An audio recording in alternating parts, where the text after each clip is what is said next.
దేశవ్యాప్తంగా ఒక పండుగ వాతావరణంలో జరగాలి. ప్రతి ఒక్క ఇంటిపైన త్రివర్ణ జెండా ఉండాలి. ప్రతి ఒక్క కార్యాలయంలోన ఉండాలి.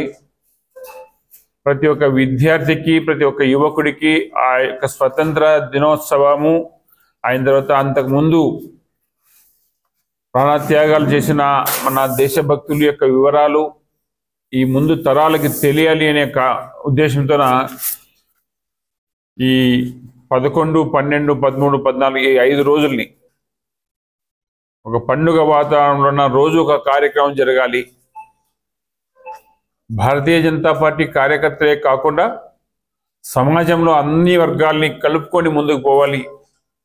విద్యార్థులను కలుపుకోవాలి ముఖ్యంగా. ఎందుకంటే వాళ్ళకి స్వతంత్రం యొక్క విశిష్టత, స్వతంత్ర పోరాటంలోన బలిదానాలు, ప్రాణత్యాగాలు ఇవన్నీ తెలియజేయలేని ఉద్దేశంతో హర్ ఘర్ తిరంగా ఒక కార్యక్రమాన్ని తీసుకుని, అభియానాన్ని ఒక కార్యక్రమం తీసుకొని ప్రతి ఒక్క జిల్లాలోన జిల్లా కమిటీలను ఏర్పాటు చేయడము, జోనల్ వారీగా దానికి ఇన్ఛార్జీలు ఇవ్వడము, మండలాల వారీగా మనం ఒక 3 త్రిసభ్య కమిటీ వేసుకోవడము, ప్రతి ఒక్క గ్రామంలో ఉన్న ప్రతి ఒక్క పోలింగ్ బూత్లో ఉన్న కనీసం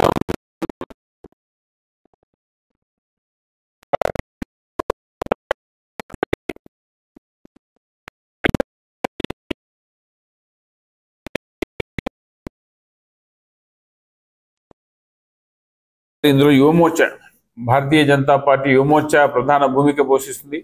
వారి యొక్క నాయకత్వంలో పార్టీ సమాజంలోని విద్యార్థులు అందరినీ కలుపుకోమని చెప్పేసి చేస్తున్నారు. అదేవిధంగా 12, 14 తేదీల్లో ఎవరైతే మనకి స్వతంత్ర పోరాటంలో ఉన్న అసలు బాచారో, గాంధీ మహాత్ములు కానీ, లేకపోతే బాల గంగాధర్ తిలక్ కానీ వాళ్ళంటి యొక్క జాతీయ విగ్రహాల్ని శుభ్రం చేసి వాళ్ళకి నివాళులు అర్పించడము. అదేవిధంగా 14వ తేదీ మనందరికీ తెలుసు, కేవలం మనకి స్వతంత్రం వచ్చింది తెలుసు, కానీ దేశం విభజింపబడింది. ఆ స్వతంత్రం ఇచ్చే దాంట్లో బ్రిటిష్ వాళ్ళు మన దేశాన్ని ఏ విధంగా విభజించారు, ఖండించారు, పాకిస్తాన్ని వేరు చేసి మన దేశానికి ఏ విధంగా అన్యాయం జరిగిందని చెప్పేసి కూడా జనాలకి, ప్రజలకి అందరికి తెలిసే ఉద్దేశంతో ఆ రోజు ఒక మౌనయాత్రను చేసేసి ఈ యొక్క హాల్ మీటింగ్, విశిష్ట వ్యక్తులతో విద్యార్థులతో ఒక హాల్ మీటింగ్ ఏర్పాటు చేయాలని చెప్పేస్తున్నాం. అదేవిధంగా 15వ తేదీ మనందరికీ తెలిసింది, ప్రతి ఒక్క ఇంటిపైన జెండా ఎగరేసే కార్యక్రమం చేస్తున్నాం.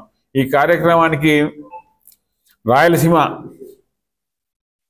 జోనల్ ఇన్ఛార్జ్గా మాజీ శాసనసభ్యులు, రాయదుర్గ మాజీ శాసనసభ్యులు, భారతీయ జనతా పార్టీ నాయకులు కాపు రామచంద్రారెడ్డి గారికి బాధ్యత ఇచ్చారు. వాళ్ళు రావాల్సినది వేరే ఉన్నటువంటి మధ్యదాకా వచ్చేసి తిరిగి వేరే ఇంపార్టెంట్ వర్క్ వెళ్ళిపోయారు. కాబట్టి ఈ కార్యక్రమంలో మీడియా కూడా అన్ని విషయాల్ని కవర్